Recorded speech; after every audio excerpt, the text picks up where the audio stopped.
Hello, listeners, followers, subscribers. This is Brandon Elrich with Brandon Elrich is So Gay. This is episode 24 of my podcast. And it is also my 100th post on Substack. I kind of forgot about that, actually. I posted a short video yesterday. That was number 99. So yeah, this is going to be number 100. I started in December of last year, so it's only been, it's basically been half a year, a little over, I guess. But I've been enjoying it. I hope you have too. The podcast has done pretty well, and I hope you continue to listen. This past month, June, I've been doing a Midwest Pride tour.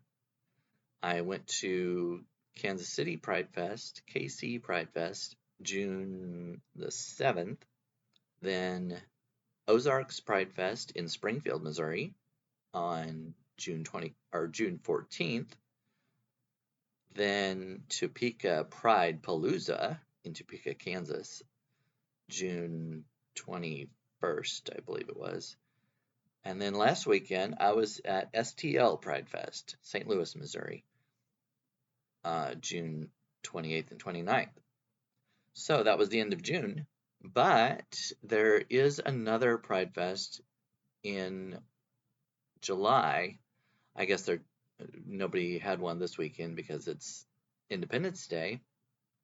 But next weekend will be Heartland Pride, which is in Omaha, Nebraska on July 12th. So if you're interested, if you want to see what that's like, you can go to my Substack page and watch me live broadcasting from Heartland Pride in Omaha, Nebraska. It'll be July 12th. I don't know exactly what time it'll be just yet.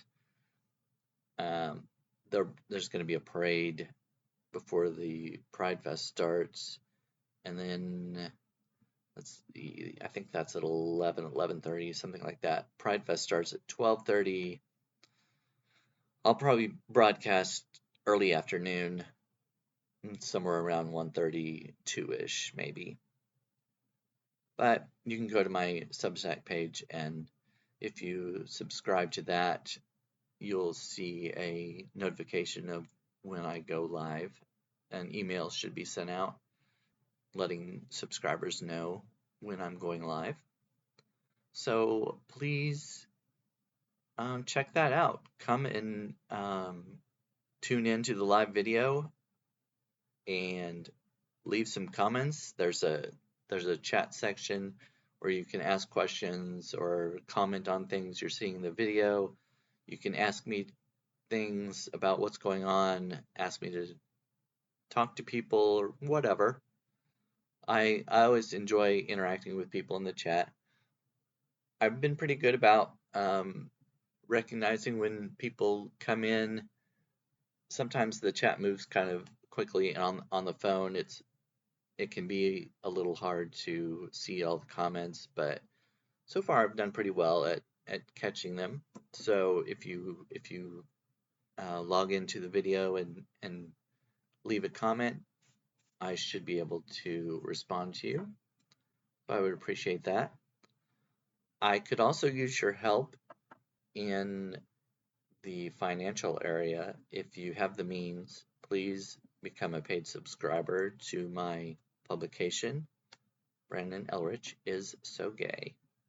You can do it in July, you can do it for $4 a month. Oh no, $3 a month. $3 a month or $30 for the entire year, which is the better deal, of course. For 12 months, $30. If you can do that, I would greatly, greatly appreciate it. If you want to subscribe at the full price, you can do it for $6 a month or $60 a year. That would help me out even more, of course. But I know not everybody can afford it. I'm on a budget. I could really use help. and I would appreciate your support. So, on to today's episode. Happy 4th of July, happy Independence Day in the United States. Most of my listeners are from the United States. The second country that I noticed that I get the most downloads is Japan, which I was surprised about. That's kind of unexpected. So a shout out to Japan. Thank you for tuning in. So today I'm talking about a few different things, but since it's our Independence Day, I thought I'd talk a little bit about freedom, what freedom might mean to different people. So having freedom and feeling free can be very different from one another. In the United States, we're all supposedly afforded life, liberty, and the pursuit of happiness. But if what I decide makes me happy is to walk down the street naked, the police will probably offer me a ride in the back seat of their car. So there are some limitations. In this country right now, I'm legally allowed to love who I choose, date, and even marry another man. Do I feel free to do this? Do I feel free? Not always. There are a lot of people that tell me I'm wrong for doing these things and that it shouldn't be allowed. I don't know why exactly. I didn't invite them to the wedding. They're not forced or compelled to participate in our nuptials or buy something on our registry. But, this is a total fictional scenario because I'm not in the prospect of, I don't have prospects of getting married right now. I don't have a boyfriend right now. I'm on some dating apps, so it's not out of the question. This year, when I went to the various Pride Fests around the Midwest, I didn't see protesters at most of them, and that really surprised me. Especially in the Midwest, it's among the what's known as the Bible Belt, and it can be much more conservative in these areas, and that tends to um, be the home of people who are very religious and who may not agree with the idea of a Pride Fest. So I did expect there to be some protesters. I did see some at St. Louis. They were outside the perimeter of Pride Fest. They were across the street. There was a guy with a megaphone. It seemed like he might have been a minister or something. I'm not really sure, but he had a megaphone and he was reciting Bible verses, and they weren't really the what I would consider the good ones, like love your neighbor and Jesus commanding to love one another, those kinds of things. It was more like man shall not lie with mankind as with womankind, those kinds of things. And there were I think I counted about 7 people standing on the corner. They were holding signs about homosexuality uh, being a sin and saving yourself from hell and those kinds of things.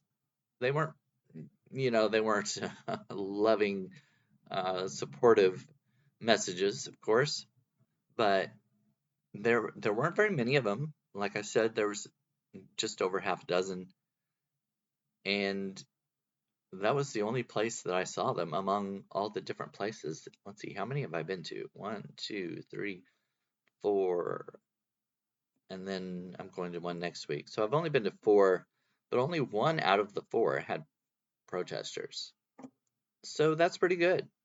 I mean, it would be nice if there weren't any, but 3 out of 4, that's pretty good.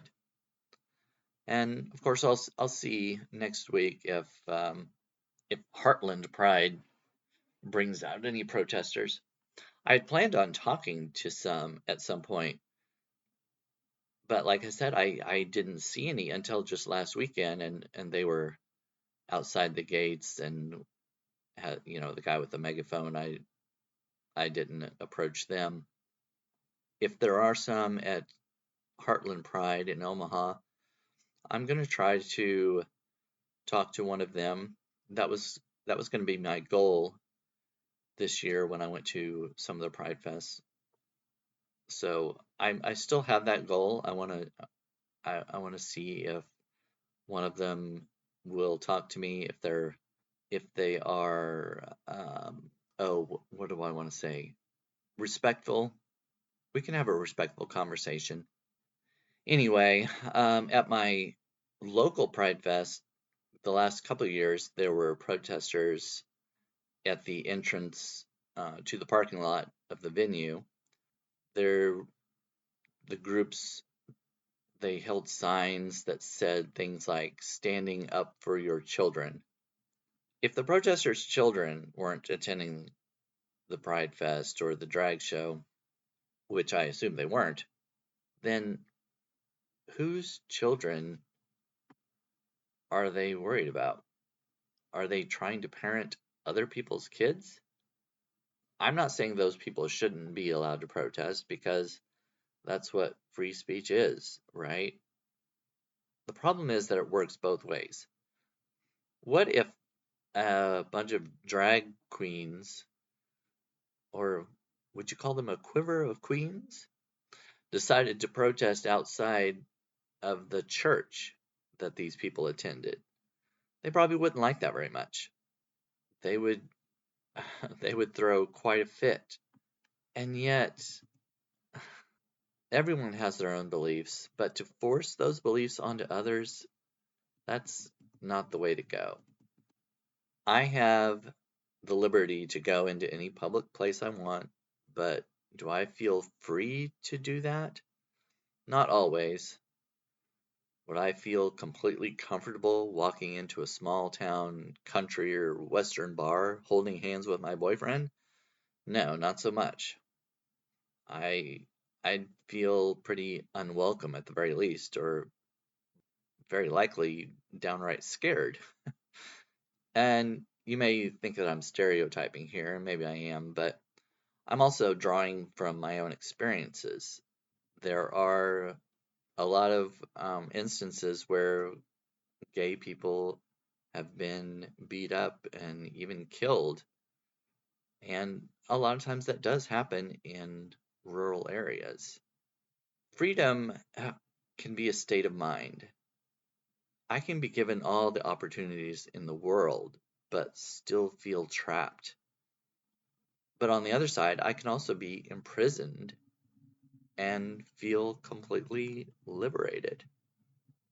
You might have heard this quote by Richard Lovelace: "Stone walls do not a prison make, nor iron bars a cage." You may live in a country where the expression of your love is prohibited. Maybe it's illegal for you to marry your partner. Do you let do you let that incarcerate your feelings in your mind? Are you free because your government says you are, or have you set yourself free in your mind? If you're in a more restricted place, whether by law or by pressure from the judgment of others, I hope you can find a way out. This kind of escape may be physical or only mental, but I hope you can free yourself in some way. In this country, there have been a lot of questions about freedom lately.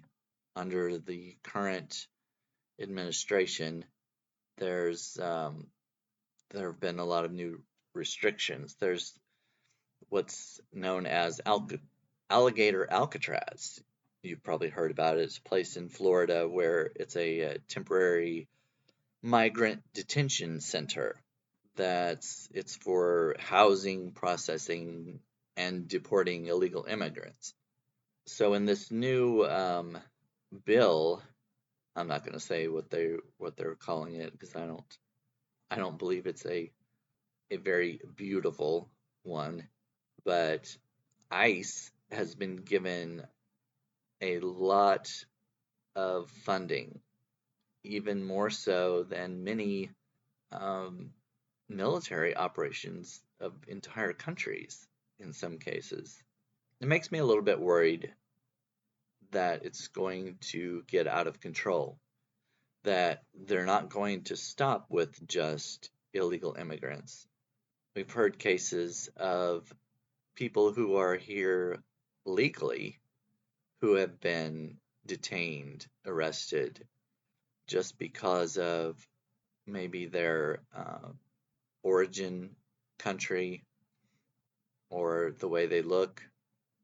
And I'm not of Latin descent, but I am queer. I'm gay. So it could come to the point where they start rounding up people like me.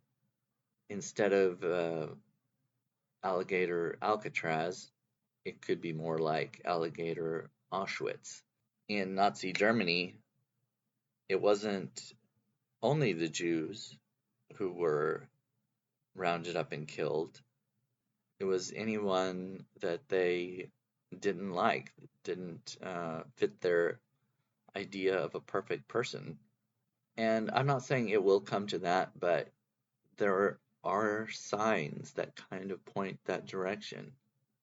I'm not really keen on the idea of being put in a detention center surrounded by snakes and alligators just for being gay. And of course, that's not happening yet. But if this current governmental regime is not held accountable or put in check, it could get out of control and it could head that way. So, what do you think? Do you think we're still all as free as we have ever been?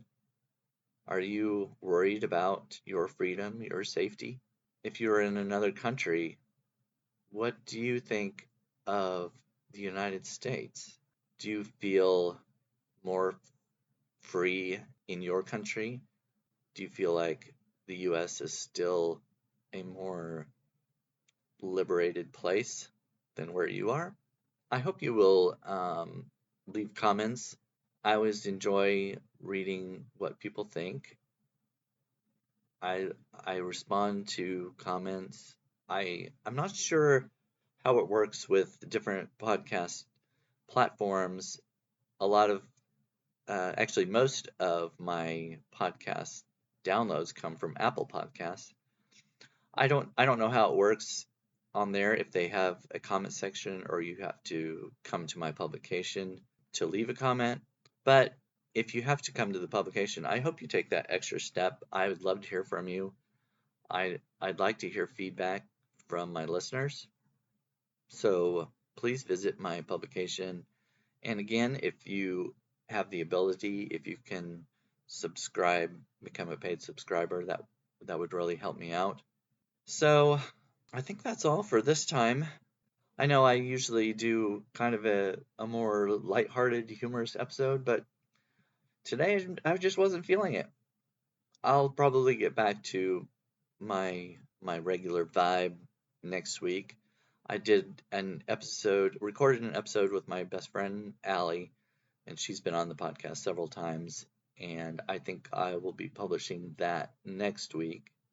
So if you want to get back to the more lighthearted, humorous topics, I mean, we still dive into some deep subjects, even through our humor. But if you want to get back to that, you can tune in next week to hear some more of that. So that's all for this week. And until next time, say goodbye, Zach.